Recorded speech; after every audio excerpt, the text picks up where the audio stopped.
बिहार के मुख्यमंत्री सम्राट चौधरी ने अपने सभी मंत्रियों से रिपोर्ट मांगा है। बता दें आपको कि सम्राट चौधरी अब ब्रांडिंग की तैयारी में जुट चुके हैं और सभी विभाग के अपने मंत्रियों से 100 दिन के अंदर कहा था कि रिपोर्ट तैयार कर और उसके बाद सीएम को दिखाएं, यानी कि सम्राट चौधरी को दिखाएं। तो ऐसे में सम्राट चौधरी ने अपने मंत्रियों से रिपोर्ट मांगा है और सभी विभाग के मंत्रियों को अब सम्राट चौधरी को रिपोर्ट सौंपना होगा कि उन्होंने क्या काम किया है, क्या क्या फैसले लिए हैं। चलिए सब कुछ हम आपको विस्तार से बताते हैं। नमस्कार, मैं कोमल और आप देख रहे हैं दर्श न्यूज। बता दें आपको कि बिहार के मुख्यमंत्री सम्राट चौधरी ने अब अपने मंत्रियों से रिपोर्ट मांगा है कि अब तक के कार्यकाल में उन्होंने क्या कुछ फैसला लिया, क्या कुछ किया है, चाहे वो स्वास्थ्य विभाग हो, निशांत कुमार से भी मांगा गया है, और या फिर शिक्षा विभाग हो, मिथिलेश तिवारी जो कि शिक्षा मंत्री हैं, उन्होंने क्या कुछ फैसला लिया है जब से उन्होंने शपथ ग्रहण किया, जब से उन्होंने कुर्सी संभाली।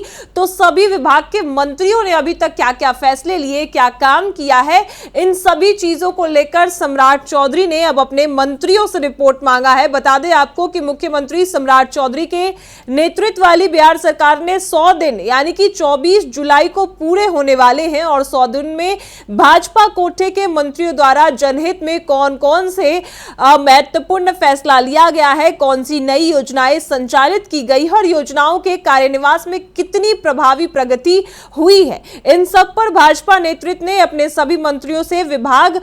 की उपलब्धियां और कार्यों का विस्तृत ब्यौरा मांगा है। पार्टी का लक्ष्य है कि सम्राट सरकार में 100 दिन के कामकाज का आकलन कर उसे जनता के बीच प्रभावी ढंग से रखा जाए। भाजपा के राष्ट्रीय अध्यक्ष नितिन नवीन की अध्यक्षता में गत दिनों मुख्यमंत्री सम्राट चौधरी के आवास पर पार्टी के मंत्रियों की बैठक हुई थी और इस दौरान संगठन के रणनीतिकारों ने सम्राट सरकार के ब्रांडिंग की विस्तृत कार्य योजना तैयार की है। पार्टी नेतृत्व में मंत्रियों से विभाग पर प्रमुख निर्णय और नई योजना, विकास कार्यों की प्रगति, प्रशासनिक सुधार तथा जनहित से जुड़े कदमों की जानकारी उपलब्ध कराने और ध्यान आकृष्ट किया गया है और इसी आधार पर सरकार के 100 दिन की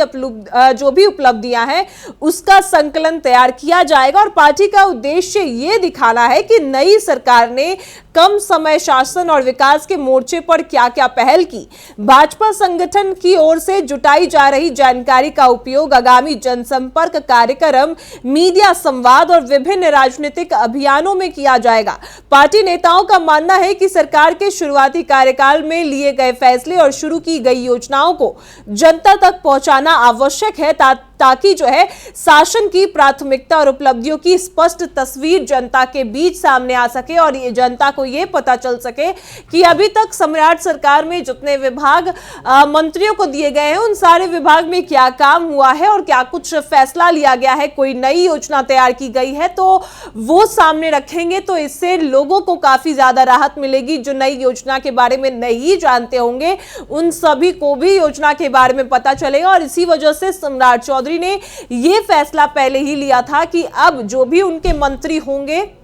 सभी विभाग के सबको रिपोर्ट सौंपना होगा कि उन्होंने अभी तक कौन सी योजनाएं लाई, कौन सा पहल किया, कहां पर कितना काम हुआ, कहां पर कितना पैसा खर्च हुआ, सबकी रिपोर्ट बनाई जाएगी और सम्राट चौधरी खुद इसकी समीक्षा करेंगे और मीडिया संवाद में, जनता के संवाद में, जनता दरबार में सभी चीजें जब होगी सभी कार्यक्रम में तो जनता को इसकी विस्तृत जानकारी दी जाएगी कि कौन सी नई योजना आई है, कौन सा काम हुआ है। फिलहाल इस खबर में इतना ही। आपकी क्या राय है वो हमें कमेंट में जरूर बताएं और देखते रहें दर्श न्यूज।